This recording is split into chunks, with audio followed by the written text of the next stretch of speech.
I once thought betrayal was the worst thing that could happen in a marriage until the night I walked into my husband's grand family gala, clutching divorce papers and proof that he was secretly engaged to another woman, all to secure a billion-dollar skyscraper deal for his family. I watched Lucas's gaze shift from affection to terror in an instant, and when his father snarled, "You can't even handle your own wife," I realized my marriage was never love, only a transaction. If you think this is just another family drama, you're wrong. Hit subscribe to uncover raw, haunting truths most people are too scared to tell. Seattle had always carried a quiet melancholy with it, the kind that seeped into your bones like the mist rolling off Puget Sound. On that particular evening, the city wore its usual gray like an old wool coat, heavy with drizzle that tapped gently against the apartment window. From where she sat curled up on the wide ledge, Elena could trace the path of raindrops as they raced each other down the glass, merging and splitting like tiny, uncertain lives. She held her left hand out, watching the thin gold band catch the dim city lights. Her thumb rotated the ring in slow circles, a habit she'd picked up when Lucas first slid it onto her finger. Back then, the simple motion had filled her chest with warmth, a private promise that this circle of gold would hold them together against everything. Now it felt more like a question she couldn't answer. Inside, the apartment hummed with low music and the faint aroma of the rosemary chicken she'd started hours ago, more out of routine than hunger. Lucas wouldn't be home for another 2 hours if his last text was any guide. "Running late, don't wait up," it had read. No explanation. No little heart or smiley face. Just efficient, sterile words. It wasn't the first time. 5 months ago, things had been different. She could replay their honeymoon in Santorini with alarming clarity, the way Lucas would watch her with a soft smile while she fussed with her sun hat, the lazy afternoons tangled in each other on a balcony that overlooked the sea, how he'd kissed her shoulders when he thought she was still asleep. Back then, it seemed impossible that anything could wedge itself between them. They were freshly married, drunk on novelty, on dreams on each other. But the novelty had faded faster than she'd expected. Lucas's architecture firm had landed a landmark project on the waterfront, a high-profile build that tied his phone to his hand like a lifeline. Dinners out were punctuated by vibrations in his pocket. Mornings began with him already answering emails from bed, and the nights they once filled with laughter and long conversations had grown quiet. Too often, Elena fell asleep to the glow of his screen instead of the comfort of his arms. She shifted her legs under the oversized sweater and tucked her chin into her knees, eyes traveling around the apartment. The place was beautiful in that curated magazine way, sleek charcoal counters, minimalist furniture, abstract art Lucas insisted on from local galleries. When they first moved in, Elena spent hours making it theirs. Candles along the mantel, plush throws on the couch, a coffee table stacked with travel books that hinted at adventures they'd one day take. Now it felt more like a showroom she happened to inhabit, a stage she performed on nightly as Lucas's supportive wife. The buzzy glow of her phone pulled her from the gloom. For half a second her heart did that little hopeful leap. Maybe Lucas was texting something sweet, something spontaneous, like he used to a photo of the quirky building he'd seen, or a line that simply said, "Thinking of you." Instead, it was a calendar alert dinner with Sophie, canceled. A meeting she'd long scheduled with an old college friend, now postponed for the second time because Sophie's twins had a school recital. It shouldn't have stung, but it did. Another blank evening, another stretch of hours alone in a marriage that was supposed to be her safe harbor. She pressed her forehead to the cool window. Below, the streets gleamed wet under street lamps, cars swishing by like hurried ghosts. She could see couples walking under shared umbrellas, their closeness a painful contrast. A memory stirred that first winter together, when Lucas would loop his arm around her shoulders and pull her close to keep her dry, even if it meant soaking his own side. He'd kiss the tip of her nose and whisper, "Best umbrella there is." The way she'd laughed carefree and sure of everything. Where had that gone? The front door opened quietly behind her, startling her so badly she knocked her knee against the sill. Lucas stood in the doorway, shaking off his umbrella droplets splattering the hardwood. He was still in his navy overcoat, dark hair damp from the rain, eyes tired. "You're home early," she said, voice gentler than she felt. He glanced up, gave a small smile that didn't reach his eyes. "Yeah, meeting wrapped faster than I thought." She waited, hoping he'd cross the room, lean in to kiss her like he always used to. Instead, he set his keys in the ceramic dish by the door and shrugged out of his coat. His phone buzzed. Without even taking off his shoes, he pulled it from his pocket and scanned the screen thumbs already moving. Her stomach knotted. Anything important she tried infusing lightness that sounded false even to her own ears. He didn't look up, just work stuff. The Pike Tower proposals back from review, lot of numbers to run. Elena let out a breath, pressing her lips together to keep from asking if he ever got tired of chasing steel and glass more than he chased her. Instead, she slid off the window ledge and padded to the kitchen. "I made your favorite. Lemon rosemary chicken." "That's nice," Lucas said distractedly. He followed her in, standing by the island phone still in hand. "Smells good." She spooned sauce onto 2 plates, setting them carefully on the table. Lucas didn't move. Finally, almost as if an afterthought, he slipped his phone face down onto the counter and joined her. They ate in near silence, the clink of fork against plate louder than any conversation. She tried asking about his day, who he met, how the site inspection went, but got only vague nods and mumbled, "Fine, yeah, busy." When she stopped trying, the air between them thickened. Halfway through the meal, his phone buzzed again. Lucas's eyes flicked to it with that now familiar urgency, like he was waiting for rescue. He picked it up, typed a quick reply, then sighed and pushed back his chair. "I've got to review these numbers before tomorrow's call with the investors." And just like that, he was gone, retreating to his office at the end of the hall. The door clicked shut behind him. Elena sat alone at the table, staring at the empty space across from her, where laughter used to live. She looked down at her hands. The wedding ring seemed heavier now, almost mocking. How quickly us against the world had become her trying to hold up their world alone. Outside, Seattle's rain fell harder, drumming against the window in relentless sheets. And inside, in a warm apartment with candles still flickering on the mantel, Elena felt an ache so deep it seemed to echo. She carried the plates to the sink, running water over them, scrubbing so hard her knuckles whitened, anything to keep from thinking too long, from noticing the hollow in her chest. Anything to keep from wondering how a love that once burned so brightly could fade into this 2 people sharing a roof, but little else. When she finally turned off the faucet and wiped her hands, she didn't go to bed. Instead, she returned to her perch by the window, watching the city pulse under the rain, watching other people live lives that still looked warm and intact. And there, with her knees pulled tight to her chest and the quiet of a house that wasn't truly a home, Elena tried to remember the last time she'd felt chosen, truly wholeheartedly chosen, by the man she'd promised forever to. And for the first time, she couldn't. Lucas announced the trip over dinner with the same flat tone he used when telling her the car needed new tires or the water heater was leaking. He cut his steak methodically, eyes on the plate, as if reading something far more important than her expression across the table. "They're flying us out to Chicago for a 3-day conference, Wednesday to Saturday. Big networking push, the developers are all going to be there." A long beat passed where only the hush of the dishwasher filled the silence. Elena tried to read his face, tried to spot the excitement that used to spark in his eyes whenever he talked about his career. But there was nothing, just tired lines and a twitch of his jaw as he chewed. "Chicago," she echoed, forcing a lightness into her voice that felt painfully false. "That's short notice. When did they tell you?" Lucas shrugged, reaching for his wine. "Today. Bart wants me to schmooze the investors. You know how he is." Elena nodded slowly. She did know Bart Lucas's boss, the kind of brash man who crushed people's hands in handshakes and talked about golf more than buildings. Still, something about the way Lucas avoided her gaze made her stomach coil. "You'll call me at night, right?" she asked, tucking a strand of hair behind her ear. "So I know you're safe." He finally looked at her, and for a fleeting moment a gentleness softened his features. "Of course. Every night." She gave him a small smile, trying to chase away the gnawing dread that pressed at the base of her throat. "Good. I'll miss you." The night before he left, Lucas was a whirlwind of motion. Clothes landed in a heap on the bed as he pulled open drawers and closets, his phone clutched in one hand while he thumbed out texts with the other. Elena hovered nearby, offering help folding a shirt here, reaching for his travel kit there, but each time he brushed her off with a distracted, "I've got it." At one point she picked up a dark charcoal suit jacket and held it out to him. "This one still smells faintly of the beach house. Remember that weekend we couldn't figure out the grill and almost burned the steaks?"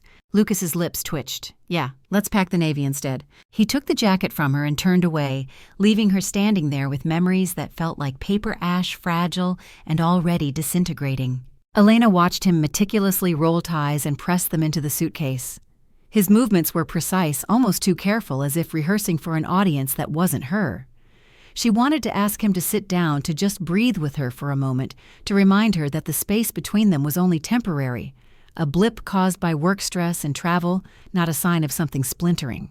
But the words lodged in her throat, so instead she watched him finish packing in tense silence. When morning came, Seattle was its usual gray. Lucas was dressed and ready, suitcase by the door.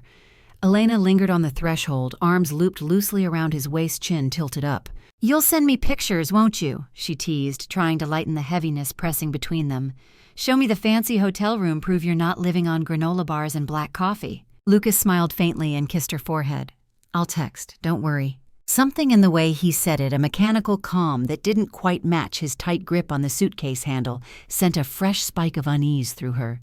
She gave his chest a little tap, playful, but edged with desperate hope. "I mean it every night." He paused, his mouth twitching into a practiced smile. "Every night." Then he was gone, pulling the door shut behind him with a soft click that sounded to her frayed nerves like a steel bolt sliding into place.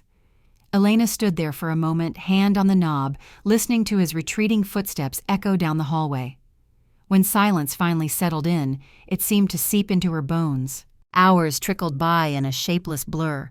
She tried working from the kitchen table, tried tackling laundry, tried queuing up her favorite playlist, anything to fill the hollow ache of an apartment suddenly too big, too quiet. By evening, she was curled on the couch under a fleece throw phone balanced on her knee, waiting for the promised call that didn't come. It was nearly midnight when her phone finally buzzed, not with a call but with a new message alert. The notification preview made her stomach drop. Unknown number. A scam, a misdial. Still, a shiver ran down her spine. Her thumb hovered, then tapped. The message contained no words, just an attached photo. For a split second, her mind scrambled to rationalize it. Maybe someone had sent her a wrong image. Maybe it was spam or a glitch, or her heart stopped. There was Lucas, unmistakably him in that navy suit she'd packed just the night before, his arm curled intimately around the waist of a woman in a shimmering emerald gown. They stood on what looked like a rooftop terrace, city lights dazzling behind them, her hand resting on his chest, his head bent toward her ear as if whispering something secret and sweet. They looked impossibly close, laughing, happy. Elena's pulse roared in her ears. She blinked hard, but the image didn't change, didn't vanish like a bad dream. Her breath came in shallow gasps as she pressed the photo, enlarging it. She could see the woman's flawless smile, the expensive drop earrings catching the glow of lantern light. Lucas's posture wasn't stiff or guarded. It was relaxed, at home. Her eyes darted across the screen, searching for clues, a timestamp, a location tag, anything.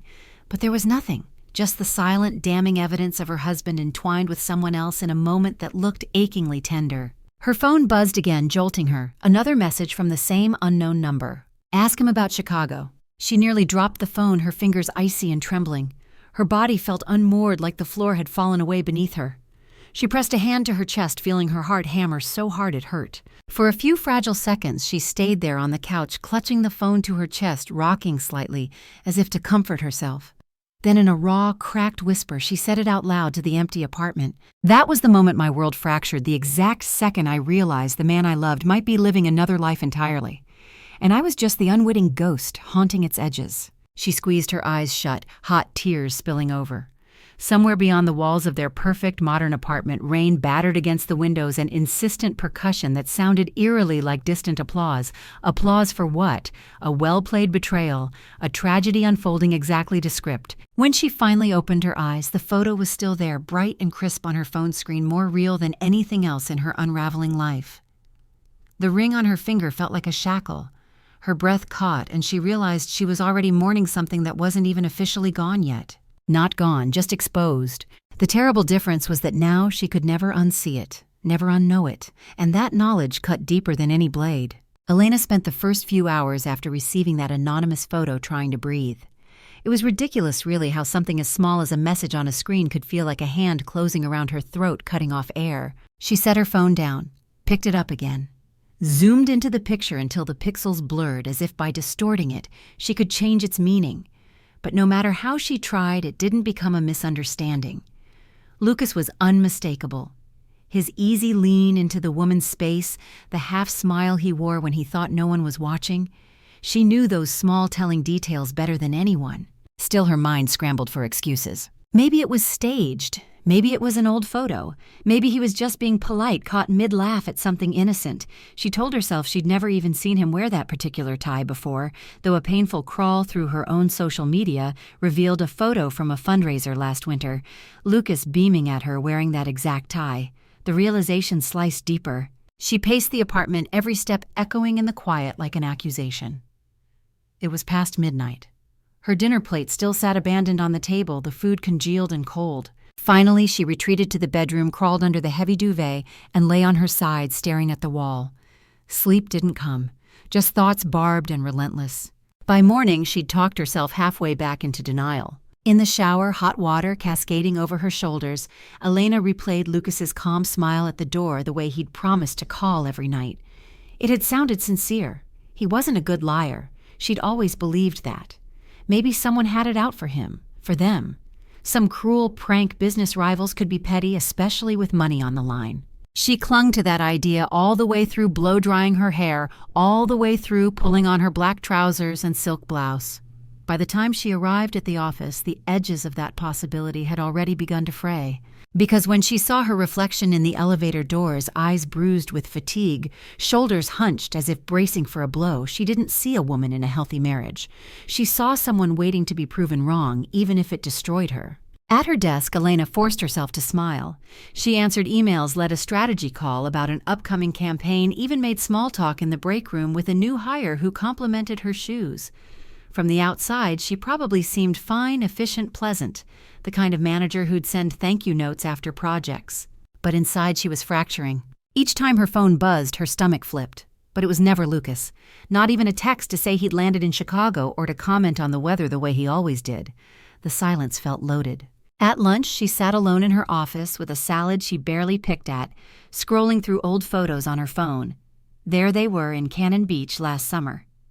Lucas's arm looped around her waist, both of them grinning like they had everything they could ever want. Another shot of them on New Year's Eve, her lipstick smudged from kissing him at midnight, his tie crooked because she'd tugged on it first. Was it all fake? Or worse, had it simply faded too quietly for her to notice, until someone else's hands were already tracing the lines of his suit? That night, sleep abandoned her again. She lay in the dark, watching the red glow of the digital clock crawl toward 3:00 a.m. Her brain was a mess of contradictions. Maybe he was cheating. Maybe he wasn't. Maybe he was in Chicago exactly as he'd said, networking with crusty developers in bland hotel conference rooms, bored and wishing he was home. Or maybe right now, at this very minute, he was laughing into someone else's ear, promising her the same everythings he'd once promised Elena. The thought made bile rise in her throat. She kicked off the covers and padded to the kitchen for water. Her hands trembled as she reached for the glass. She couldn't keep doing this, spinning in circles around her own doubts. It was exhausting. It was humiliating. She needed the truth, even if it gutted her, because the alternative, living in the fog, inventing excuses, letting herself be strung along, was a slow death by 1,000 tiny cuts. The decision formed quietly in the hollow of her chest where her heartbeat used to be steady. She picked up her phone and thumbed through her contacts until she found a name buried under all the restaurant reservations and real estate agents from their house hunting days: Ben Holloway Private Investigations. Ben was a referral from her friend Tara, whose sister had once used him during a messy divorce. Elena had never imagined needing him herself. But as her thumb hovered over the call icon, she realized how little imagination mattered now. This was her life crumbling around her while she clutched at illusions. The phone rang twice, then a low, calm voice answered. Holloway Investigations, Ben speaking. Her throat closed for a beat. Then she found herself talking words tumbling out faster than she could shape them. Hi, my name is Elena. I was given your number by Tara Mendel. I need it's my husband. I need to know if he's telling me the truth. Ben's tone didn't change, didn't betray judgment, just patient professionalism. Okay, Elena, take a breath. Why don't you start from the beginning? And so she did. She told him about the sudden trip to Chicago, about the anonymous text, the damning photo. Her voice broke once, twice, and each time Ben waited quietly until she could continue.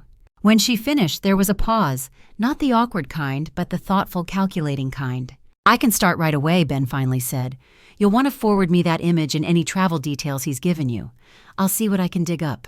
How soon are you looking for answers? Soon, she whispered. Please, I can't keep going like this. The next few days crawled by with cruel slowness. By day, Elena still went to work, still smiled and nodded through meetings, still sent cheerful follow-up emails. It felt like acting in a play she no longer understood, mouthing lines that someone else had written. By night, she returned to an apartment that felt larger than ever, her solitary dinners stretching on forever in the echo of her own silence. Each evening, she lay on the couch, phone balanced on her stomach, willing it to buzz with something from Lucas, anything to prove he was still hers, still reachable, still real. But it never did. Only Ben's brief updates came through. Tracking down the conference attendee list, contacting hotel staff for room charges. We'll update tomorrow. Elena thanked him each time, polite, even in desperation. Then she'd curl onto her side, clutching a throw pillow like it might keep her from splintering apart. And every so often she'd whisper into the dark apartment, hoping maybe the walls would answer her, hoping maybe Lucas would. Please, just tell me I'm wrong. But the only reply was the low hiss of Seattle rain sliding down cold window panes, a lonely, relentless sound that somehow felt like the perfect soundtrack to her unraveling life. 3 days later, on the gray Thursday that started like any other, Elena's phone buzzed with a text that made her chest seize. Ben Holloway, need to show you something. Check your email. She was in her office when it came through, alone behind her sleek glass door, surrounded by muted prints of city skylines that suddenly felt hollow, like monuments to other people's ambitions. Her hands trembled as she minimized her presentation draft and pulled up her inbox. The subject line read simply, "Findings on Lucas." Her vision tunneled. A sharp ringing filled her ears as she clicked it open. Ben's message was brief, a few clipped lines. Attached are stills and a short video. Location, Vancouver, Fairmont, Pacific Rim. Timestamp last night. Confirmed not Chicago. Confirmed he's with woman matching image from previous anonymous text. Will continue deeper investigation. Let me know how you'd like to proceed. Below his words were 2 attachments, a zip folder and a single JPEG preview. Elena's breath hitched painfully. For a heartbeat, she hovered, mouse pointer trembling, wishing she had someone next to her to clutch her wrist and say, "Don't. It's better not to know." But that lie was long dead. She double-clicked. The photo bloomed across her monitor with pitiless clarity. It showed Lucas in a tailored charcoal suit, the same one she'd watched him pack so carefully. But it wasn't Chicago. The background was unmistakably the glass-walled rooftop lounge of the Fairmont, with Vancouver's glittering harbor spread out in soft evening light behind him. And he wasn't alone. The woman from the previous image stood flush against him, her elegant hand resting possessively on his lapel. Up close, Elena could see the detail in her gown, a deep sapphire silk that pooled like liquid at her feet. Her lips were parted in laughter. Lucas was looking at her with that same crooked half-smile Elena once believed was reserved for her alone. The sight cracked something deep in her chest. She fumbled for her mouse and opened the video. It was a 30-second clip, a little grainy, clearly taken from distance by Ben's discreet team. But the audio was clean enough. Lucas and the woman stood with 2 older couples under strings of warm lights. A string quartet played somewhere just off camera. The older man, gray at the temples, stern in a bespoke suit, lifted a glass. "To the future of the Wilshire Tower," he said, "and to forging bonds that will last generations." Everyone raised their flutes. The woman at Lucas's side leaned in, kissed his cheek. Lucas's arm tightened around her waist. "Here's to new beginnings," Lucas said, voice soft but unmistakably affectionate. The clink of crystal glasses collided with the thunderous pounding of Elena's heart. Then the camera jolted slightly, panning to capture a waiter who swept past with a silver tray.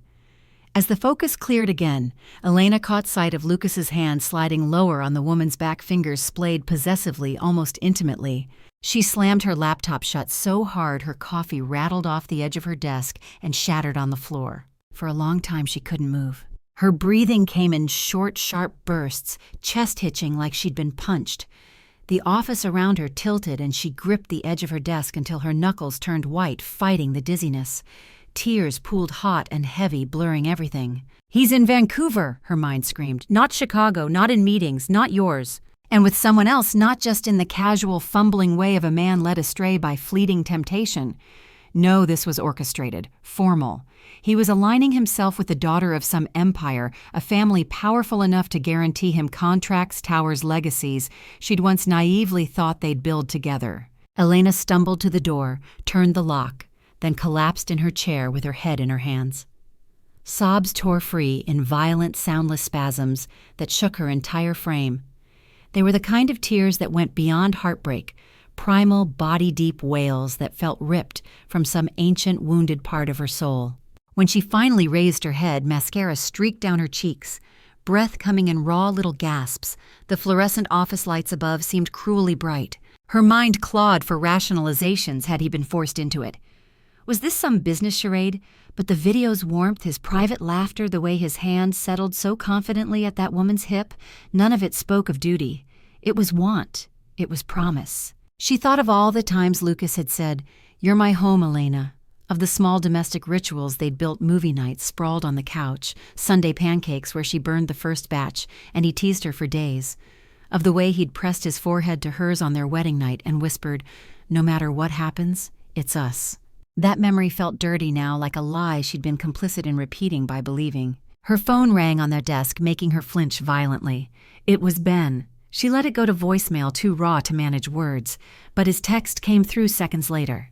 "There's more. I'll compile everything by tomorrow. Call me anytime." She typed a shaky reply. "Thank you. Please keep going." Because that was the worst part. Some broken part of her needed all of it. The full truth, the complete ledger of betrayal. It was a wound she couldn't stop poking, as if making it bleed might somehow also drain the poison. That evening, Elena drove home in a haze. Seattle's rain was relentless, the wipers useless against the thick sheets cascading over her windshield. Her apartment was cold and silent, lit only by the streetlights outside. She didn't turn on the lamps. Instead, she walked into the living room and curled up on the floor by the coffee table, knees hugged tight to her chest. Her body rocked gently, almost unconsciously, as if trying to self-soothe. The image of Lucas's smile haunted her behind closed eyelids. How casually he could give it to someone else. How easily he'd carved out a parallel life where Elena didn't even exist. When the tears dried, what settled in was stranger, a hollow, icy clarity. She whispered into the darkness, "So this is who you really are. No anger yet. No plans, just the numb comprehension that the man she loved was not the man she'd married." That night, she didn't sleep in their bed. She lay on the couch, lights off, clutching a throw pillow to her chest as though it might anchor her. Her phone sat on the coffee table in front of her black screen, reflecting her tear-streaked face. Every so often she reached for it, replayed the video again, letting each cruel frame etch itself deeper. If pain was inevitable, she wanted it thorough, better to drown all at once than slowly suffocate under doubt. Because tomorrow or the next day she knew she would have to do something. But for this one long, brutal night, Elena let herself fall apart completely the last time she'd ever allow Lucas that power over her. Elena didn't sleep at all. Long after the video of Lucas in Vancouver had burned itself into her brain, after the sobs dried and left her throat raw, she remained curled on the living room couch, staring blankly at the ceiling. The hours crawled by, measured only by the rain that drummed steadily against the windows and the faint hum of traffic several stories below. It was sometime past 3 when the memories began crowding in, soft at first, almost gentle, like they might offer comfort. Instead, they twisted the knife. She thought about their first winter together.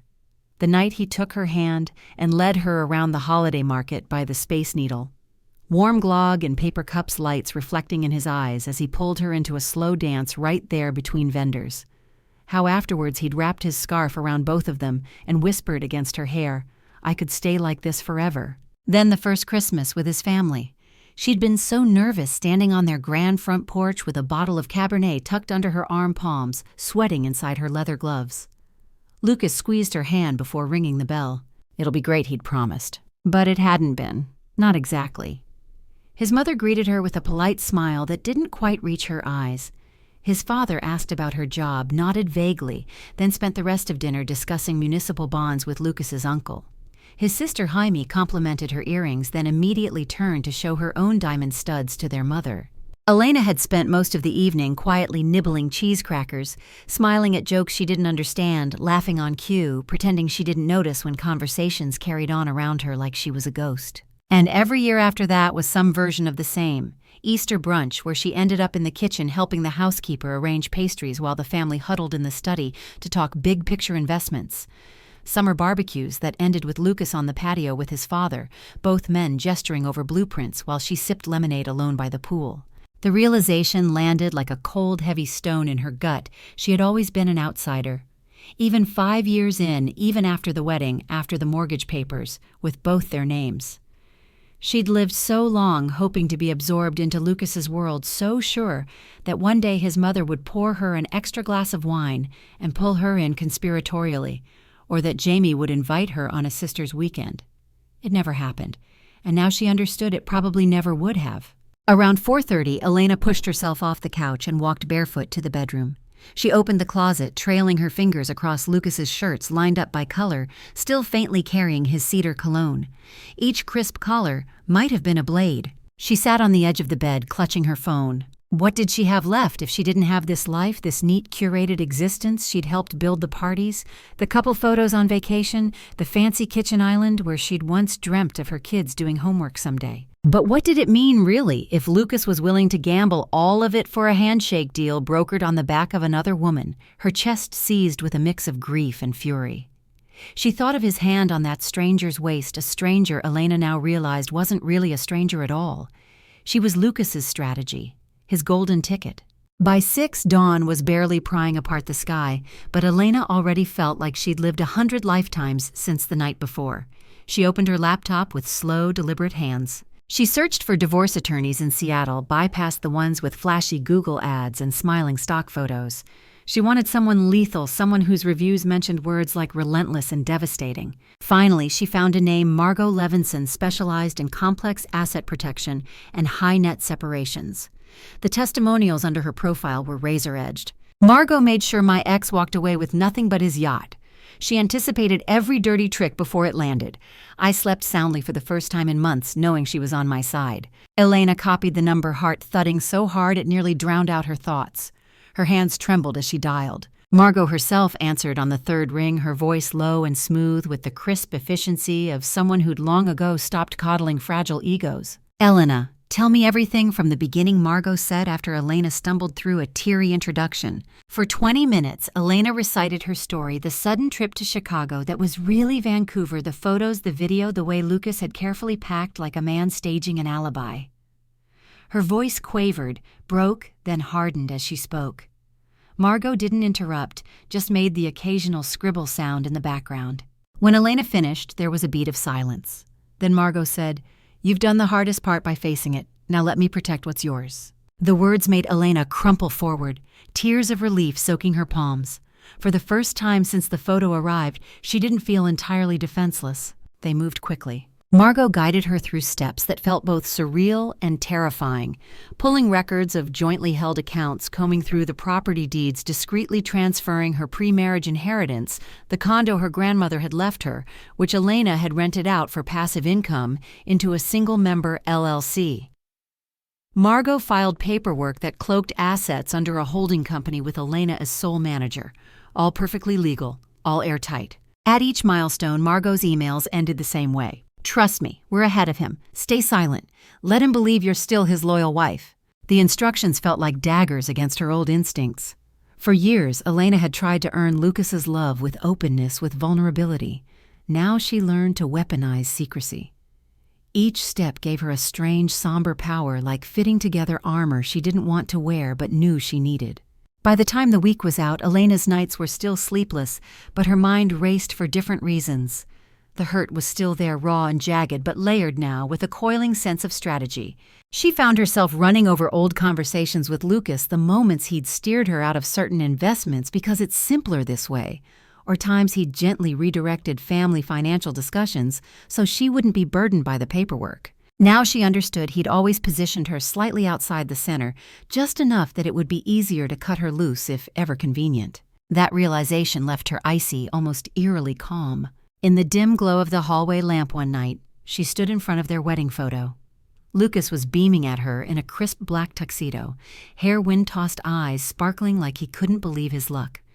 Her own face was bright with a trust that now felt almost childish. Elena lifted the frame from the table.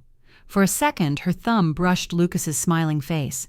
Then she set it down face down against the marble and turned away. Somewhere deep inside, a quiet, dangerous voice whispered, "You're done being the outsider. From now on, you decide how this story ends." Lucas came back on a Thursday evening, 2 days ahead of schedule, walking through the apartment door like a man returning from nothing more dramatic than a golf trip. Elena was at the kitchen counter slicing lemons for water when she heard his keys in the lock. For a split second, instinct made her heart leap like it used to when love was simpler. Then it crashed back down heavy with everything she now knew. Lucas smiled when he saw her, that polished, charming grin he deployed so easily. He dropped his leather weekend bag at the door and crossed the room in a few quick strides, looping his arms around her waist from behind. "Miss me," he murmured into her hair. His breath was warm on her neck. The contact made her skin crawl. She forced a laugh that was just convincing enough. "Of course. How is Chicago?" He pulled back just enough to meet her eyes. For a heartbeat, something uncertain flickered across his face, a tightening at the corners of his mouth, a dart of his gaze to the floor. Then it was gone, replaced by a soft, almost apologetic smile. "It was fine, busy, long days of schmoozing. I brought you something." He reached into his coat pocket and produced a small black box tied with a silver ribbon. A boutique jeweler's mark was stamped on top. Elena's pulse thumped once sharply, not out of excitement, but dread. She took the box with careful hands, opening it to find a delicate diamond pendant on a fine gold chain. Beautiful, expensive. A textbook guilty offering. Lucas watched her face, hungry for relief or forgiveness. "You like it?" he asked. "It's perfect," she said, voice low, the words curling around her tongue like poison. That night they ate takeout by candlelight because Lucas insisted it would be nice to reconnect. He uncorked a bottle of Cabernet, filled both their glasses, and talked about his upcoming projects, skimming over any details that might anchor him to Vancouver. Elena smiled and nodded at all the right places, swirling her wine to hide the way her fingers clenched around the stem. Inside, she catalogued every slip, the slight flinch when she mentioned how quiet the apartment had been, the way his phone buzzed once on the table, and he snatched it up so fast his elbow nearly upset his glass. They moved to the couch after dinner. Lucas put on a playlist of soft jazz and pulled her close, one hand resting on her knee thumb, brushing slow circles. "I missed this," he said, voice dipped low. "Just us. No stress, no family politics." A strangled laugh almost escaped her. "No family politics?" The words were almost funny if they weren't so grotesque. She pressed her face into his shoulder instead, hiding the bitter twist of her mouth. His scent cedarwood wine, something faintly floral from the hotel soaps he favored, wrapped around her, making her chest tighten. Once it had been intoxicating, now it smelled like betrayal. Later in bed, Lucas tucked himself around her, his hand drifting over her hip lips, pressing into the space just behind her ear. His breaths were soft, slow, almost reverent, like he was trying to write a different story onto her skin than the one currently tearing through her heart. When he finally drifted to sleep, Elena lay awake, eyes open to the dark ceiling. His hand was heavy on her stomach, fingers splayed possessively. She could have moved it. She didn't. Let him have his illusion. By morning, Lucas was bustling with energy again, talking about emails he needed to send, phone calls he couldn't miss. As he adjusted his cufflinks at the dining table, he gave her a quick, speculative glance. So this weekend he started voice pitch to casual, but with an undercurrent of calculation. "There's a little family thing, more of a formality. At the club downtown, Dad wants everyone there, big clients, a few local officials, sort of a visibility move for the company." Elena set down her coffee cup with deliberate care. "A visibility move," she repeated as if testing the words for weight. Lucas chuckled, clearly relieved by her neutral tone. "Yeah, you know how he gets. Wants everything perfect. Wants us perfect. Anyway, I'd like you there. Wear that emerald dress. You look incredible in it." His eyes caught hers, then a long look that might have been affection or might have been scrutiny. Was he watching to see if she'd flinch? Was he waiting for her to question him, to piece together the inconsistencies that clung to him like a second skin? Instead, Elena smiled slowly. "Of course, I'd love to." His shoulders visibly relaxed. "Good. Let's show them what a united front looks like." That afternoon, while Lucas was on a video call in his office, she packed her small black clutch for the weekend event, lipstick, compact, her phone, and slipped inside, folded neatly between two tissues, were copies of her divorce papers complete with Margot's precisely annotated evidence packet. She smoothed the flap closed, feeling the faint bulge against her palm. Her heart was racing, but her hands were steady. This was what the sleepless nights had prepared her for. By evening, Lucas was back to orchestrating logistics, fussing over which watch to wear, texting someone about final headcounts for dinner. He was back in control, or so he believed. As they left the apartment, Lucas glanced at her with warm pride. "God, you look stunning. You always clean up like royalty." Elena gave him a coy smile, resting her hand lightly on his arm. "Thank you, darling." The elevator mirrors caught their reflection. A breathtaking power couple, her dark hair in soft waves over one shoulder, his suit perfectly tailored. They looked unstoppable, indivisible. No one would guess she carried the bullet that would shatter it all in her tiny evening bag. In the car, Lucas's phone buzzed twice. Each time he glanced at it, thumbed out quick replies, then turned to kiss her hand like he was the very picture of a devoted husband. Elena leaned into the affection, let herself smile under his touch. But inside, she was ice. Her thoughts were a sharp, glittering calculus of strategy and contingency, of what she'd say, how she'd hold herself when the time came. She wasn't the same woman who had curled on the living room floor weeping into the carpet, that Elena had drowned in grief. The one who sat beside Lucas now was forged from something colder. She would not break again, not for him, not for any of them. As the city lights sped past outside, she rested her head briefly on his shoulder, listening to his even breathing. Lucas had no idea the storm he was chauffeuring right into his precious family gala, and for the first time since the nightmare began, Elena felt something dangerously close to anticipation. The grand lobby of the Fairmont glowed under thousands of tiny crystal droplets cascading from an enormous chandelier. Soft jazz floated through the air courtesy of a string quartet stationed beside the curved staircase. Waiters drifted by with silver trays, balanced effortlessly glasses of Pinot and trays of canapés glinting under the light. Elena moved through it all, on Lucas's arm, the two of them, an elegant study in contrasts, his tailored midnight suit, her emerald gown that shimmered with each careful step. Her hand rested lightly on his forearm, fingers curled just enough to give the impression of devotion. She could feel him bask in it. Every so often he'd lean in, whisper some casual observation meant to appear conspiratorial. "That's Graham Holland over there. Owns half the new marina. Be nice later. Or my father's been working that table for 20 minutes. He'll expect us to say hello soon." Each time Elena nodded, her smile easy, her eyes bright with a warmth that belied the chill inside her chest. She felt untouchable, almost eerily, so like she was floating above her own life, an actress in a scene she'd already rehearsed down to the last breath. A photographer with the padded camera strap and an eager grin stopped them by a flower arrangement taller than Elena. "Mind if I get a shot of Seattle's power couple tonight?" he asked. Lucas laughed, his arm tightening around her waist. "Of course. Anything for the archives." Elena turned toward Lucas, their faces close. The flash went off once, twice, imprinting her retinas with white bursts that seemed strangely symbolic, as if this moment, this illusion of togetherness, was being burned irrevocably into history before she obliterated it. They wove deeper into the ballroom past marble columns and banks of gold-lit candles. Waiters swirled around them like polite ghosts.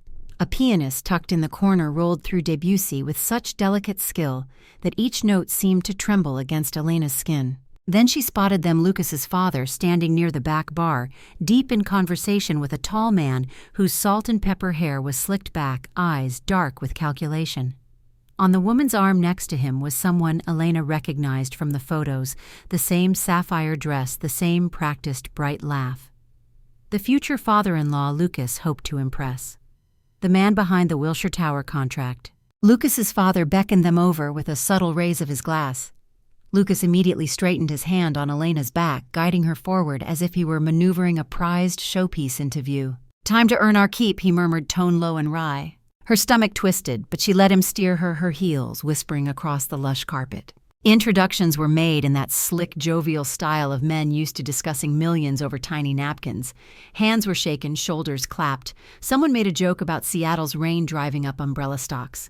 Elena laughed on cue, sipped her champagne with a grace that came from years of standing slightly outside circles like this. Lucas's father leaned in. "I was just telling Kenneth here about the proposed west facade revisions, the ones your firm suggested. He's very keen on integrating those sightlines across the bay." Lucas's face lit up, voice dropping into his confident, fluid cadence. "Absolutely. It's a visual signature, really. A building like this isn't just part of the skyline, it's the statement. The Wilshire will be visible from the ferries all the way in." Kenneth nodded, swirling his drink. "Sounds promising. Of course, with family alliances, these things always feel smoother." His eyes cut sideways to the woman on his arm. She beamed at Lucas. Lucas gave her a small, private smile that Elena suspected he'd once reserved only for her. Something inside her snapped taut. She set her glass down on a passing tray, her fingers brushing cold condensation. Her pulse pounded through her throat so violently she thought she might choke. "Lucas," she said softly. He didn't break stride in his pitch, just slid his hand down to give her waist a light squeeze. Almost done, sweetheart." "No," she said a little louder. Her voice trembled at the edges but didn't break. "I actually need your full attention." The men fell silent. Even Kenneth's daughter tilted her head, curious. Lucas finally looked at her brows knit, a smile half-formed as if trying to smooth over some small faux pas. "What is it?" he said lightly, though his eyes narrowed just enough. Elena reached into her clutch. Her fingers closed around the stack of papers, copies of the divorce petition, the neatly organized binders of emails, hotel receipts, flight logs. Her lawyer's signature stamped crisply on the last page, proof of everything. She pulled them out with a slow, deliberate motion and held them between them like an offering or a loaded gun. Lucas's face drained of color, his mouth parted, then snapped shut, jaw working furiously. A bright patch of red crept up from his collar. "Elena," he said, voice strangled barely above a whisper. "What the hell are you doing?" She swallowed, her heart rioting, then lifted her chin. Her eyes swept the small circle of powerful men and women the future Lucas had gambled their marriage on, and then returned to lock with his. "I'm done playing the loyal wife," she said, each word crystalline, carrying over the soft music and low murmur of conversations. "This is my notice. Here are the papers, and all the proof of how you plan to trade me for a skyscraper." A gasp came from Kenneth's daughter, her hand flying to her mouth. Kenneth himself stiffened, his gaze darting sharply to Lucas. Lucas's father let out a brittle laugh, though the color in his face suggested anything but amusement. "Elena, you don't understand." Lucas tried his hand, reaching out desperate. "Can we please not here, not like this?" She stepped back just out of his reach, spine straightening until she felt impossibly tall. "No, exactly here. Exactly like this. I think your investors deserve to know the kind of man they're aligning their empire with." The silence that followed was suffocating. All around them, conversations dipped and wavered. Eyes flicked toward the small cluster by the bar, curiosity sharpening into whispers. Elena caught the flash of another camera, no doubt capturing the tense tableau for the social pages. Kenneth's face darkened, his mouth twisting. "I think we'll need to revisit these discussions at a later date," he said coldly. Without another glance at Lucas, he took his daughter by the elbow and steered her swiftly across the room. Lucas's father sputtered, then swung on his son. "Are you insane? Do you realize what you've just jeopardized?" His voice hissed, trembling with rage. Lucas stood frozen, the papers still dangling from his limp hand. His eyes wide, found Elena's again, pleading in a way that made something deep inside her recoil. She exhaled a slow shudder that seemed to expel years of held breath. Her gaze softened for a fleeting second, taking in the wreck of the man she once thought was her future. "Goodbye, Lucas," she said simply. Then she turned, shoulders squared, and walked across the ballroom floor. Each step away from him felt like shedding a heavy skin, every betrayal he'd ever woven around her, sloughing off in delicate, invisible tatters. By the time she reached the gilded doors, the piano had resumed another melody, rising gently to fill the gap her revelation had left. Elena didn't look back. She didn't have to. The sound of her own heart, steady, fierce, finally free, was all the music she needed. Lucas's hand closed around Elena's wrist with sudden, desperate force, his fingers digging so hard it nearly made her gasp. He pulled her away from the ripple of shocked whispers now spreading across the ballroom floor, steering her past a row of gold brocade chairs, around a towering arrangement of orchids, until they were half hidden behind one of the thick marble pillars near the service hall. "Are you out of your goddamn mind?" he hissed. His face was a mask of fury, but his eyes, wide darting, betrayed the raw panic roiling just beneath. "Do you have any idea what you've done? You've humiliated me. My father. You've jeopardized." Elena yanked her wrist free. The spot where he'd grabbed her throbbed hot, a perfect echo of the bruises he'd left on her trust. She drew herself up, smoothing her hair back with an eerie composure that only made Lucas look more frenzied by contrast. "You think I did this?" Her voice was cool, almost curious. "That I walked in here hoping to watch your entire charade implode in front of your business partners. I didn't destroy this, Lucas. You did. I only held up a mirror." Lucas recoiled slightly, as if her words were a physical slap. He raked a trembling hand through his perfectly styled hair, eyes darting past her shoulder back toward the party, as if scanning for eavesdroppers, for damage control, for some scrap of his carefully constructed world still intact. "Listen to me," he tried again, softer now, slipping into that coaxing register he'd once used to talk her off ledges in their earliest fights. "We can fix this. Okay, you ambushed me, yes, but we'll spin it. We'll say it's a misunderstanding. I'll get ahead of it with Dad, with Kenneth, with the press." "No!" Her voice sliced clean through his frantic babble. He stopped. His mouth worked for a second soundlessly. Elena tilted her head just slightly, studying him, this man who had once been her sanctuary, her promise of forever. Now he looked oddly small in his $1,000 suit, sweat starting to bead at his temples, his hands fluttering uselessly at his sides. "You still don't get it," she said almost pityingly. "There is no we to salvage this. You gambled everything we had on a second engagement for a contract for prestige, for your father's approval. I'm simply refusing to help you keep pretending." His eyes flashed with something uglier. "Jesus Christ, Elena, stop talking like that. You want to blow up everything out of some bruised pride?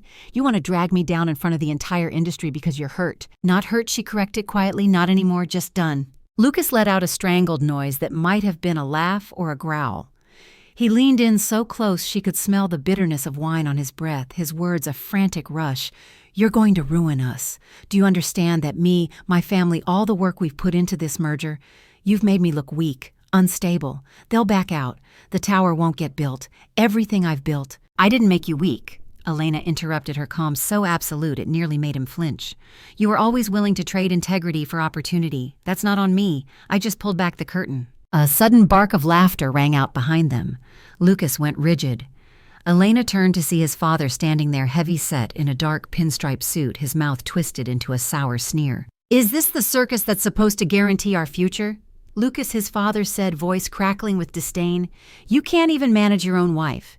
You expect me to believe you can handle a billion-dollar project." Lucas's face blanched. "Dad, it's not—" "Shut up!" The older man's hand slashed through the air, dismissive, disgusted. "Handle this quietly or there won't be a deal left for you to chase. You've embarrassed me in front of every major stakeholder in this city." He threw one more withering look at Elena, a look that told her exactly what he thought of women who wouldn't stay quietly ornamental, then stalked off his shoes, clicking sharply over marble. Lucas visibly deflated. For a long second he just stood there, shoulders hunched, hands limp at his sides. Then he turned that hollow, beseeching look back to Elena. "Elena, please," he tried one last time, voice cracking. "You're still my wife. We can fix it. We'll go away for a while. You love Paris, remember? I'll step back from the projects for a bit. Focus on us. Please don't let it end like this." His words wavered thin as tissue. And it should have cut her, this final broken plea from a man she'd once imagined dying beside. But all Elena felt was a vast, aching emptiness, like standing in the echo of a cathedral long abandoned. She lifted her gaze to his, and for the first time in weeks, maybe years, she let her tears fall without wiping them away. Warm trails slipped down her cheeks, catching at the corners of her mouth, but her eyes were clear, steady. "It didn't have to end like this, Lucas, but you made your choices, and I finally made mine." He took a step toward her, but she stepped back. That inch felt like an entire continent. Then slowly she turned. The train of her emerald dress whispered against the polished floor as she walked away from him for the last time. Her chest was tight, lungs stuttering under the weight of all she was leaving behind, the plans, the shared jokes, the lazy Sundays tangled together on the couch. But each step also brought a startling lightness. By the time she rejoined the main hall, the tears had stopped. People were pretending not to stare. Conversations strained and brittle laughter forced at tables where news of the confrontation had already taken root. Somewhere across the room, a server fumbled a tray and a glass shattered, its echo ringing out like a tiny bell of freedom. Elena kept walking. She didn't look back to see if Lucas was following. Near the grand exit, she paused by a massive mirror framed in ornate gold leaf. Her reflection stared back, eyes, bright cheeks, still damp mouth set in a line that was equal parts sorrow and strange relief. Her heart still hurt. God, it hurt. But underneath it pulsed something else, something steady and quietly triumphant. She pressed her palm briefly to the glass as if to touch the woman looking back at her.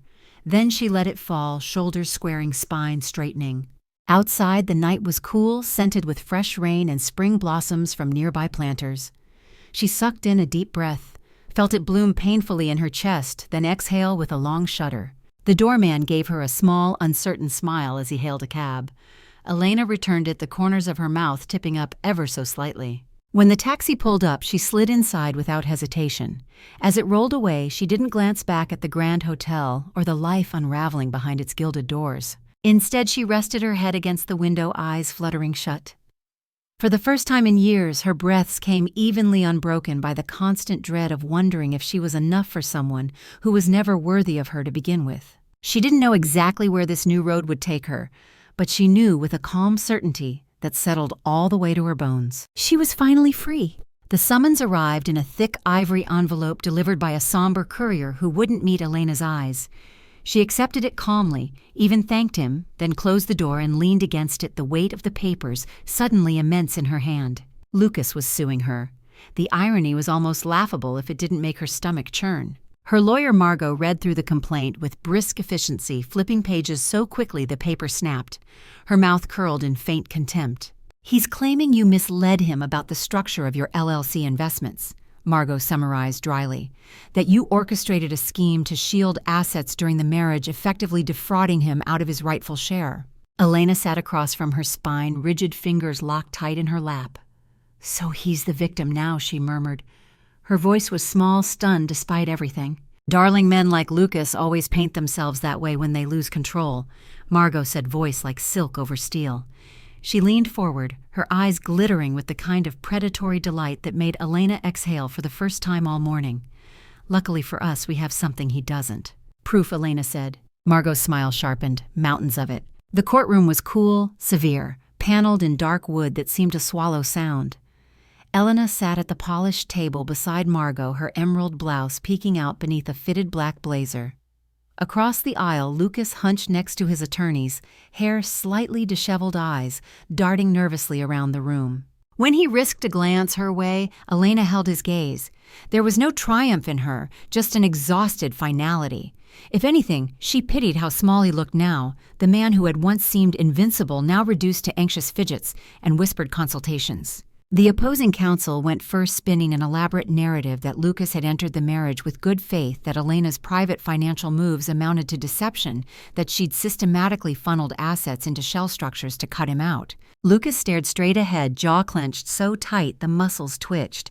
Every so often he'd scribble something on a yellow pad, then shove it toward his lead attorney with the urgency of a drowning man reaching for a life raft. When it was Margot's turn, she rose with slow grace, her tailored suit slicing a precise silhouette against the jury box.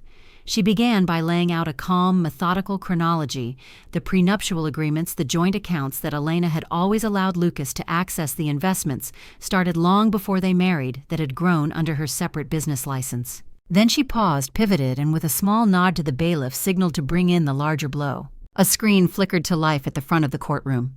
On it appeared a still from the Vancouver surveillance video, Lucas at the rooftop lounge, arm wrapped around the other woman, their faces close in laughter, glasses raised in a private toast. A murmur rippled through the courtroom, Lucas's face drained of all color. His attorney stiffened, then quickly whispered something urgent. Lucas looked down, massaging his forehead like he might be sick. Margot's voice cut clean through the rising tension. "This, Your Honor, is just one of dozens of images and communications we have subpoenaed.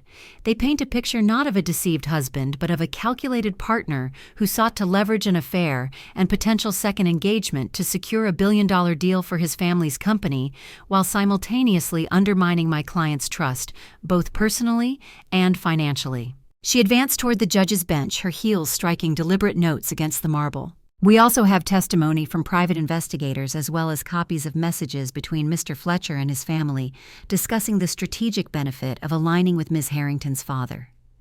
In short, Your Honor, this is not a man misled by financial sleight of hand. This is a man who tried to trade his marriage for business gain and failed."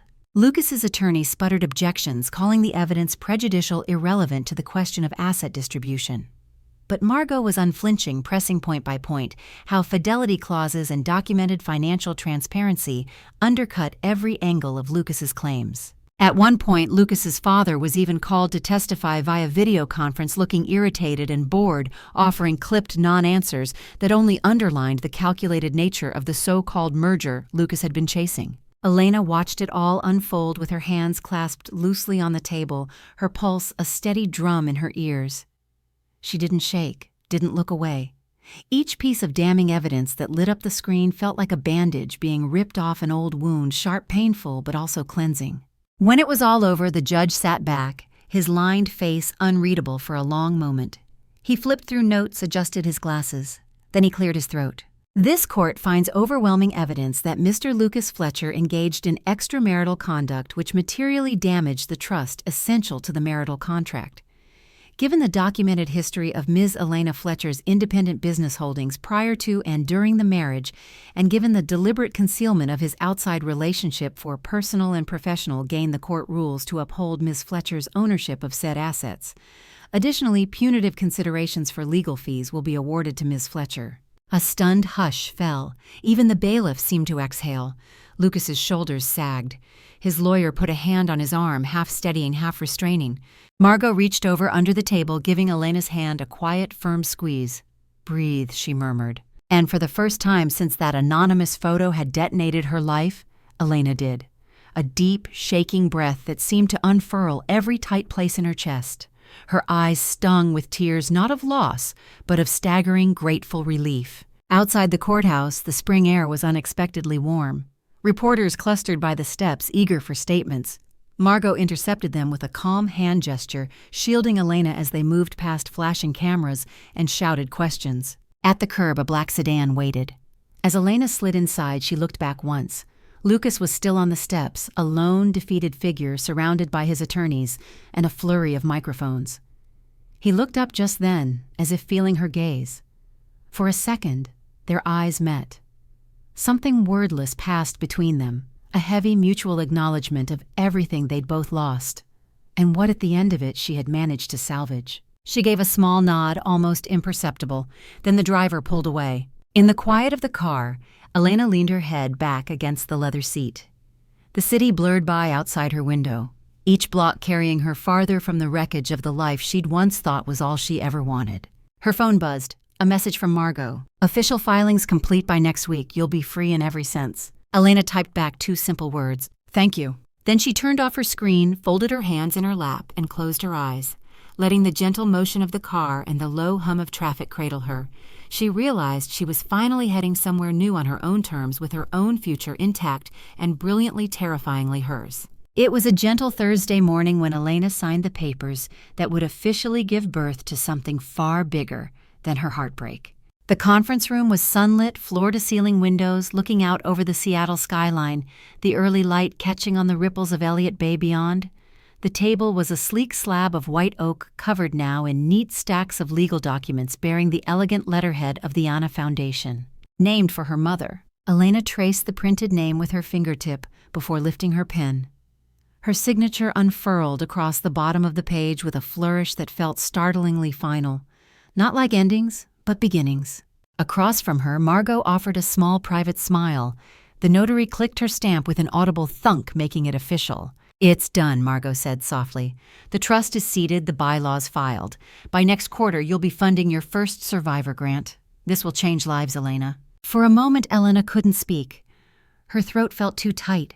She simply nodded, blinking against a sudden rush of tears that had nothing to do with grief and everything to do with fierce, trembling relief. After the formalities, they walked out together into the bright hallway. Elena paused by the glass wall overlooking the busy street far below.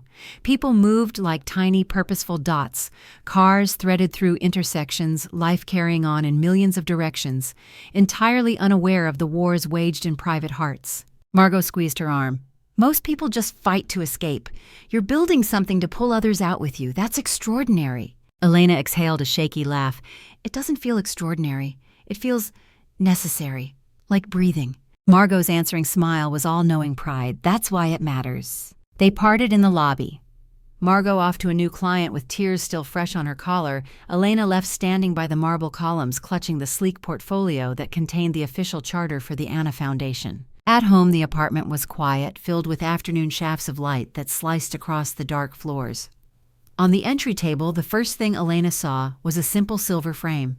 Inside it, her mother's face looked back at her, caught in a candid laugh from years ago, her head thrown back, her hand on her chest like she couldn't quite catch her breath. Anna had been beautiful in that slightly unruly way, hair always falling out of Pin's lipstick smudged from coffee cups, eyes that sparkled even when the rest of her life was crumbling. Elena carried the frame to the dining table and set it down carefully.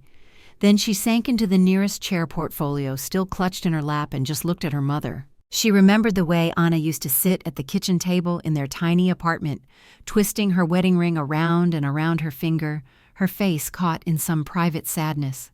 She remembered overhearing muffled arguments through the thin walls, her father's harsh tones, and her mother's small, shaky responses. Remembered finding Anna in the bathroom once, eyes red, splashing water on her face like she could wash the evidence of her disappointment away. At 15, Elena had promised herself she'd never be like that, never small, never left holding pieces of dreams someone else had carelessly shattered. And for a long time she thought she'd kept that vow. Until Lucas. Until the dizzy realization that she'd built her entire life around another man's ambitions, waiting and hoping to be fully chosen. But today was different. Today was proof. Elena opened the portfolio, laying the charter and first disbursement plans out before her mother's smiling face. "A foundation," she whispered. Her voice trembled, but with awe, not fear. "In your name. For women like you. For women like me." She brushed her fingers lightly over the glass, tracing the curve of her mother's cheek. "You didn't have this, Mama. You didn't have anyone to help you stand up or start over. You stayed because you thought love meant staying even when it was breaking you, even when it was gone. But her voice cracked, tears spilling warm and unchecked. "I didn't repeat your mistakes. I walked away. I saved myself. And now I'm going to help save others. Because of you. Because I know what it costs when you don't." A soft breeze drifted through the cracked balcony door, stirring the papers on the table, rustling the leaves of a potted fern by the window.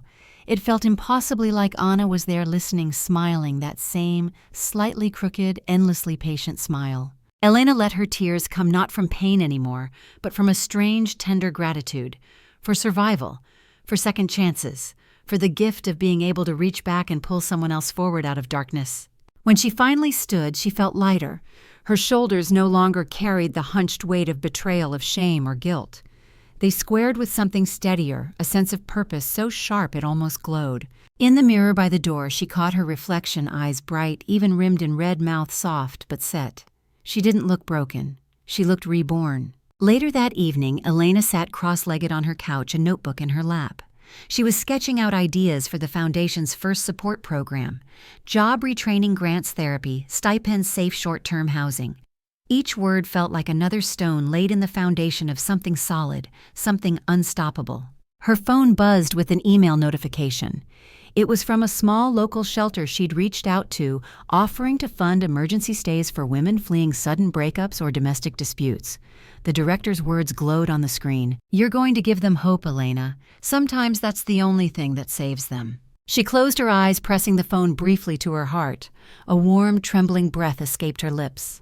When she looked up again, the photo of Anna on the table caught her eye. By some trick of the fading sunlight, the glass seemed to shimmer as if the past and present were colliding in one tender, impossible moment. Elena smiled through fresh tears. "See, Mama," she whispered, "I didn't let it end with me. It starts again, stronger, safer, kinder. Because of you." The apartment was quiet, but inside her chest something vast and luminous unfurled.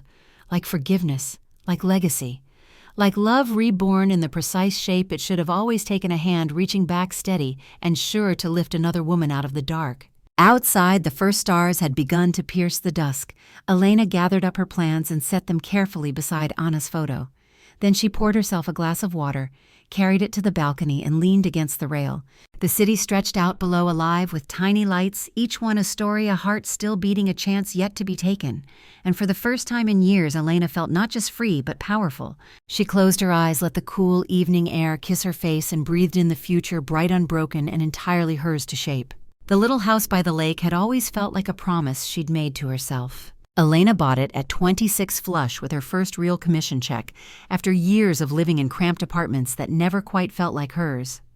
The cottage was modest, 2 stories with faded blue shutters, but it sat on a gentle slope that kissed the water's edge. In the early mornings, mist curled over the surface of the lake like shy fingers. At night, frogs sang from hidden pockets of reeds. She'd nearly sold it once back when she and Lucas were wedding planning, eager to combine assets and start fresh in the city, but some small voice, equal parts stubborn and scared, had whispered, "Keep it, just in case." Now she understood that voice for what it truly was, the echo of her own survival instinct. It was late spring when she returned, pulling her small SUV up the gravel drive, tires crunching over pebbles. The air was fragrant with pine and new grass, the lake glittering through a screen of budding birch trees. She unlocked the door and stepped into a hush so complete it felt like reverence. The place smelled faintly of cedar and lavender sachets tucked into the closets years ago. Dust motes spiraled through slants of light. There were still boxes stacked by the narrow staircase from the last time she'd half considered moving in permanently. She ran her hand over them, now feeling a small private smile rise to her lips. This time she wouldn't hesitate. This time there was no one else's comfort or ego to weigh against her own peace. The days found a gentle rhythm. Elena rose early with the birds-made coffee in the tiny sun-washed kitchen and carried it out onto the weathered back deck. She watched the lake shift from pearly gray to soft gold under the rising sun, felt her breath slow and deepen in ways it never had in the city. She spent her afternoons writing proposals for the Anna Foundation, vetting new shelter partners, crafting content for their growing online community. Each story that crossed her desk was a reminder of why she'd fought so savagely for her own freedom. Each was a vow to keep fighting for someone else's. One evening near twilight, Elena settled into the old wicker chair on the porch with her laptop balanced on her knees. The sky was ablaze with streaks of tangerine and rose clouds brushed like watercolor across a vast, soft canvas. Her inbox pinged. It was a message from the program coordinator at the women's shelter she'd signed on to fund Lighthouse Haven just 3 counties over. Elena clicked it open, breath-catching, when she read the first line. Subject: the first life you changed. The email was short. Just a quick update from the director thanking her again for the emergency discretionary fund the Anna Foundation had seeded the month before. Yesterday, we housed a mother and her 2 young sons who arrived here with nothing but the clothes on their backs. Her husband was arrested that same night. Because of your funding, we didn't have to turn her away or place her on a waiting list. They're safe now. They slept in clean beds. They had hot soup. They're going to be okay. Elena read it twice, then 3 times. Her hands trembled slightly as she set the laptop down on the small table beside her. She pressed her palms together, thumbs resting lightly against her lips, eyes closing. For a long, fragile moment, the only sound was the lap of gentle waves against the dock below. When she opened her eyes again, the sky had deepened to a dusky lavender, a single star pricking through near the horizon. A breath she didn't know she'd been holding slipped out, and a soft, incredulous laugh followed. She had done that. Not by accident, not as a byproduct of someone else's ambition, but by her own deliberate hand. Her pain had become something with edges that could cut through someone else's darkness. She reached for her phone almost without thinking, snapping a photo of the lake just as a lone duck sliced across its mirrored surface. Then she scrolled through her gallery until she found the image of her mother again, Anna laughing with her whole face eyes squeezed shut. Elena pressed a fingertip to the screen. "You see this, Mama?" she whispered. Her voice broke on the last word. "You're part of every saved story now, we both are." A breeze rustled through the nearby trees, stirring the wind chimes that hung by the porch railing. The soft, metallic tinkle floated out over the water, a gentle benediction. Elena smiled through her tears. She spent the next hour just sitting there, knees pulled up beneath her chin, letting the last threads of daylight unravel across the lake. Her mind wandered to the nameless woman and her children sleeping safely tonight, to the sturdy little foundation bearing her mother's name, to all the future stories still unwritten. Somewhere inside, a knot she'd carried for years began to loosen. The anger was still there, a quiet ember that kept her vigilant. But it no longer burned so close to the surface. In its place bloomed something steadier, a soft pride, a fragile hope. By the time she rose and carried her empty mug back inside, the stars were crowding the sky. In the living room, she paused by a bookshelf cluttered with old photos and dog-eared novels. She pulled down a small ceramic bowl, a cheap piece she'd bought at a street fair in college painted with crooked sunflowers. Carefully, she folded the printed email from Lighthouse Haven, slipped it inside. It felt right to keep it here, a tiny private shrine to survival, the first of what she hoped would be hundreds of tiny testaments. That night, Elena lay in the narrow bed she'd once jokingly called her monk's cell, the window cracked open to the cool air. The lake murmured outside, frogs starting their nocturnal chorus. Her phone buzzed once more, another brief update from Margot. "All post-divorce asset transfers officially closed today. You're done with it entirely. Sleep well." Elena stared at the glowing screen until the words blurred. Then she set it aside, rolled onto her side, and drew in a long, careful breath. Sleep didn't elude her this time. It found her easily warm and sure the way it used to when she was a little girl who believed bad things couldn't follow you into dreams. And in that sleep, for the first time in what felt like forever, she didn't dream of running. She dreamt instead of building homes with open doors, rooms flooded with laughter, hands reaching for other hands in the dark. She dreamt of a quiet, profound safety, and woke hours later to soft gray dawn breaking over her lake heart, steady and unafraid.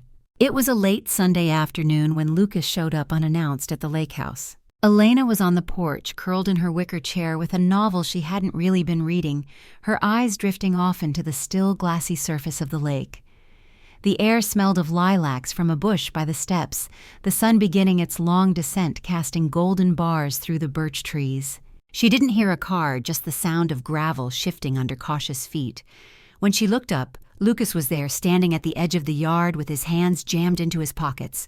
His suit jacket hung open, rumpled as if he'd been driving for hours. There was a raw, tentative look on his face, so unlike the polished certainty he usually wore like armor. Their eyes met. For a moment, neither of them moved. Then Elena closed her book, carefully set it on the small side table, and waited. Lucas cleared his throat. "Can I—" His voice cracked. He swallowed and tried again. "Can I come up?" Elena nodded once, a slow, almost imperceptible dip of her chin. She wasn't sure why she allowed it. Maybe because part of her needed to close the last door, fully needed to see him again in this new light to prove she wouldn't shatter. He climbed the steps like a man approaching an altar or an execution block. When he finally stopped in front of her, he looked exhausted. There were faint lines around his mouth she didn't remember, and his eyes had a dull sheen like he hadn't slept properly in weeks. "You look well," he said, after a pause, the words landing awkward and hollow between them. Elena offered a small, non-committal smile. "Thank you." Lucas shifted his weight, glanced at the empty chair beside hers as if hoping for an invitation that didn't come, so he stayed standing, shoulders slightly hunched. "I've been thinking," he started, then stopped, pinching the bridge of his nose. A heavy sigh escaped him. "No, that's not it. I've been regretting everything, every day since that night." She didn't speak, only watched him with a calm that surprised even her. It seemed to unnerve him more than shouting would have. "I was stupid," he went on, voice rough, arrogant. "I thought I was handling things for us for the future, that once I secured the deal, once everything was stable, I'd come back for you. I truly believed you'd forgive me if you understood it was for us." Elena felt something tight and cold knot low in her stomach. "For us," she echoed softly, "even when it meant lying to me, planning an engagement with someone else, turning our marriage into a stepping stone." Lucas flinched. "It sounds worse when you say it that way." "It is worse," she replied, still gentle, but the words were iron. He ran a hand through his hair, eyes darting briefly to the lake before returning to her. There was a bright, desperate sheen in them now. "I miss you. I miss us. The way we were before all this. The way you just curl up next to me at night and the world felt easier, simpler. I don't want to lose that. I don't want to lose you." Elena inhaled slowly, deeply, let the air fill her chest, steady her. Then she stood. The boards of the porch creaked under her bare feet as she closed the small distance between them. When she spoke, her voice was soft, almost tender, but unyielding. "Lucas," she said, searching his face, needing him to truly hear this, "don't spend the rest of your life chasing people who never found you important enough to be honest with. Don't waste your years trying to buy loyalty with skyscrapers and alliances. That's a hollow victory." His mouth opened, but she laid a hand lightly against his chest, right over his heart, and continued. "And don't look for me when it all falls apart. I'm not your place to return to, not anymore." For a second, Lucas just stood there, frozen, his breath coming quick and shallow under her palm. Then his shoulders crumpled inward. The hand he lifted seemed about to catch hers, but stopped, inches short fingers curling uselessly. "I thought maybe—" he tried, voice cracking. "I know," she whispered. "I thought maybe too for a long time." She let her hand drop, stepped back. A brittle silence stretched between them. Then Lucas exhaled a broken, hollow sound and turned. He walked down the steps slowly, as if each one cost him head-bowed shoulders, hunched against a weight she couldn't lift for him. At the gravel drive, he paused and looked back once. The expression on his face was haunted, hollowed out by all the might-have-beens. But Elena only inclined her head a sad, small farewell. No invitation, no promise, just a gentle, irrevocable closing of their story. When he finally drove away, the sound of tires on gravel faded quickly, swallowed by the rustle of wind through the birches. Elena stood on the porch for a long time, arms wrapped loosely around herself, heart beating a slow, steady rhythm that felt neither triumphant nor tragic, just profoundly, exquisitely true. As dusk deepened, she walked to the low gate at the end of the yard and pushed it shut. The latch clicked softly, final and satisfying. Beyond it, the lake lay calm under a lavender sky, the first evening stars beginning to glimmer at the horizon. When she turned back toward the house, warm light spilled from the windows onto the grass. Through the glass, she could see the soft clutter of her books stacked on the coffee table, the delicate ceramic bowl where she kept her first grant letter, the framed photo of her mother watching over everything, her life, hers alone. She stepped inside, closing the door behind her. The house smelled faintly of rosemary and old wood. Somewhere nearby, a clock ticked with quiet insistence. Elena pressed her back to the door and let out a long, trembling breath. Tears pricked her eyes, but they didn't fall. Instead, a gentle, almost incredulous smile curved her lips. She'd thought the hardest part would be surviving Lucas's betrayal. Then she'd thought it would be surviving the loneliness after, but here tonight she realized it was neither. The hardest part had been daring to believe she was allowed to be okay again, to be whole on her own. And she was. The lamps cast soft halos across the floor as she moved through the living room, shedding the last remnants of dusk with each quiet step. Outside, the wind picked up, sending tiny ripples across the lake that caught the starlight like sequins. Elena curled into her old couch, pulling a blanket around her shoulders. Her body sank into the familiar cushions, her breath slowing, evening out. She was alone, but not lonely, and when her eyes drifted shut, the house seemed to settle with her sturdy, gentle, wholly hers. The final echo of Lucas faded into memory, leaving behind only the low, steady thrum of her own heart. Unbroken, unafraid, and finally deeply at peace. The sun poured in through the tall windows of the Anna Foundation's new community space, pooling in golden patches across the oak floors. A wide circle of chairs had been arranged in the center of the airy room. Some were occupied by women of all ages, some with children perched shyly on their laps, others with hands knotted together, faces bearing the tentative glow of new beginnings. At the far end, a long table overflowed with fresh pastries, a pitcher of lemon water beaded with condensation vases stuffed with bright zinnias and wild daisies. It looked more like a garden party than a trauma support workshop, exactly as Elena intended. She wanted warmth here, light, the quiet assurance that even broken things could bloom again. Elena stood at the front of the circle, a slim binder clasped in her hands. She wore simple cream slacks and a lilac blouse, her hair in loose waves that caught the sunlight each time she moved. She wasn't sure why her hands trembled slightly, not from fear exactly, but from the weight of the moment. This was the first official workshop she'd hosted under the Anna Foundation's direct program. The room was filled with women whose lives had twisted painfully close to hers, some emerging from controlling marriages, others still picking shards from long years of gaslighting and loneliness. A few were just beginning to find the language for what had happened to them. Elena took a slow breath. When she exhaled, the air seemed to settle with her waiting. "Thank you all for trusting me and trusting each other enough to be here," she began, voice steady, though thick with emotion. "It's no small thing to step out of survival mode and sit in a room like this. I know that because, well, I was you, not so long ago." She let her eyes drift around the circle, catching hesitant smiles, tearful nods, hands squeezing tighter. A young woman with auburn braids blinked rapidly, her thumb stroking the back of her friend's hand. In one corner, a mother pulled her daughter closer on her lap, kissing the top of her curly head.